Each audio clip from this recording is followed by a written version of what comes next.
चार धाम यात्रा। सनातन धर्म में तीर्थ यात्रा करने का विशेष महत्व है और ऐसा कहा जाता है कि अपने जीवन काल में चार धाम यात्रा जरूर कर लेना चाहिए। भारत के चारों दिशाओं पर मौजूद है चार पवित्र धाम, जो हिंदू धर्म के लोगों के लिए सबसे बड़ा आस्था का केंद्र है। हर साल लाखों लोग इस चार पवित्र धाम की यात्रा करते हैं और भगवान के दर्शन करने का सौभाग्य प्राप्त करते हैं।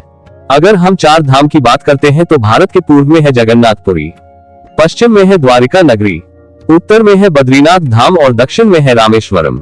चार धाम की स्थापना आदि गुरु शंकराचार्य जी द्वारा की गई थी। चार धाम यात्रा करना क्यों जरूरी है, ये जानने से पहले हम चारों पवित्र धाम के बारे में विस्तार से जानते हैं। भारत के पूर्व में उड़ीसा राज्य के पुरी जिले में चार धाम में से प्रमुख धाम श्री जगन्नाथ मंदिर मौजूद है। इस धाम को कलियुग का धाम भी कहा जाता है। जगन्नाथपुरी मंदिर जगत के पालनहार भगवान श्री कृष्ण को समर्पित है। इस मंदिर में भगवान जगन्नाथ अपने भाई बलराम और बहन सुभद्रा के साथ विराजित है। ऐसा माना जाता है कि भगवान श्री कृष्ण का हृदय यानी कि दिल आज भी भगवान जगन्नाथ के विग्रह में मौजूद है। पुरी जगन्नाथ मंदिर अपने आप में एक रहस्यमयी मंदिर है। इस मंदिर की ध्वजा हमेशा हवा के विपरीत ही लहराता है। इस मंदिर के शीर्ष में जो सुदर्शन चक्र है, आपको हर दिशा और हर एंगल में समान ही दिखेगा। इस मंदिर के दर्शन के लिए रोज लाखों श्रद्धालु आते हैं और भगवान जगन्नाथ महाप्रभु के दर्शन का सौभाग्य प्राप्त करते हैं। दूसरा धाम है द्वारिका, जो कि भारत के पश्चिम में समुद्र के किनारे गुजरात राज्य में स्थित है। द्वारिका नगरी को भगवान श्री कृष्ण ने समुद्र के बीचों बीच बसाया था और वह वहां के राजा थे, इसीलिए उनको द्वारिकाधीश भी कहा जाता है। भगवान श्री कृष्ण ने जब धरती का त्याग किया तो उनकी बसाई हुई द्वारिका नगरी समुद्र में डूब गई, जिसके प्रमाण आज भी समुद्र के नीचे मिलते हैं। लेकिन आज के समय में भी द्वारिका के दो हिस्से बचे हुए हैं, गोमती द्वारका और बेट द्वारका। आज की द्वारिका समुद्र के किनारे बसा है, जिसमें भगवान श्री कृष्ण का भव्य मंदिर है और वे द्वारका एक द्वीप है जो समुद्र के बीच में बसा है। हर साल इस मंदिर के दर्शन के लिए लाखों लोगों की भीड़ उमड़ पड़ती है। लोग अपने भगवान के दर्शन के लिए खींचे चले आते हैं। भारत के उत्तर में उत्तराखंड राज्य के चमोली जिले में अलकनंदा नदी के किनारे चार धाम में से सबसे प्राचीन बद्रीनाथ धाम मौजूद है।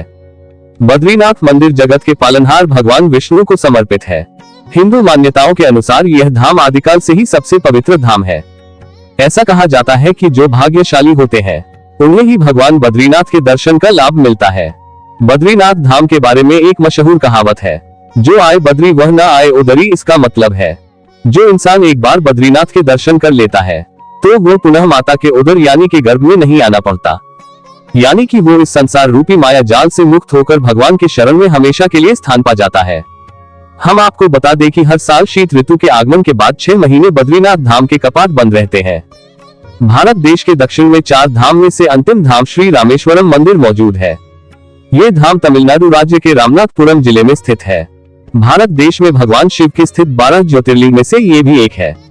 कहा जाता है कि लंका पर चढ़ाई करने से पहले इस ज्योतिर्लिंग की स्थापना स्वयं प्रभु श्री राम ने की थी, इसीलिए प्रभु श्री राम के ईश्वर से इसका नाम रामेश्वरम हो गया।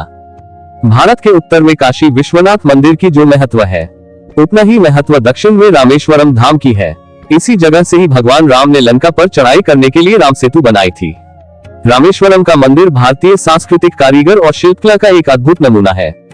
ऐसा माना जाता है कि इस मंदिर में भगवान शिव की विधिवत तरीके से पूजा करने से सारे पापों से मुक्ति मिल जाती है। आदि गुरु शंकराचार्य के द्वारा इन चार धाम की स्थापना करने का मुख्य उद्देश्य था। भारत के चार दिशाओं में मौजूद इन चार धामों की यात्रा करके लोग भारत के सांस्कृतिक विरासत को जाने और उसके मूल्य को समझ सके। शास्त्रों में कहा गया है कि हर मनुष्य को चार धाम यात्रा जरूर करना चाहिए, क्योंकि ऐसा माना जाता है कि इसको करने से मोक्ष की प्राप्ति होती है और वह हमेशा के लिए भगवान के चरण में स्थान पा जाता है।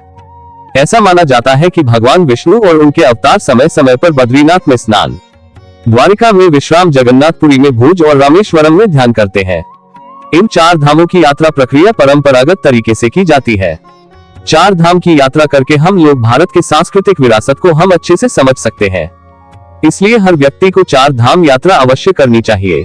कौन कौन लोग चार धाम यात्रा कर चुके हैं, कमेंट बॉक्स में अपना अनुभव बताएं। जय श्री हरि, हर हर महादेव।